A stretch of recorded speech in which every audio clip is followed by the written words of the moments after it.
Përvëlohet Shqipëria nuk do ta besoni sa pritet të shkojnë temperaturat ditën e sotme. Ditën e premte vendi ynë do të jetë në ndikimin e kushteve atmosferike të qëndrueshme. Moti parashikohet i kthjellët në të gjithë territorin, pa përjashtuar vranësirat kalimtare mesatare dhe heraherës deri të dendura në relievet malore në lindje. Era do të fryjë me drejtim jug-perëndim, veri-perëndim me shpejtësi mesatare 8 metër në sekond.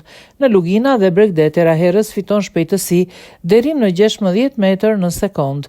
Temperaturat pritet të ngjiten deri në 40 gradë Celsius në hije, ndërsa në diell ndjesia termike do të jetë edhe më e lartë, deri në 45 gradë Celsius.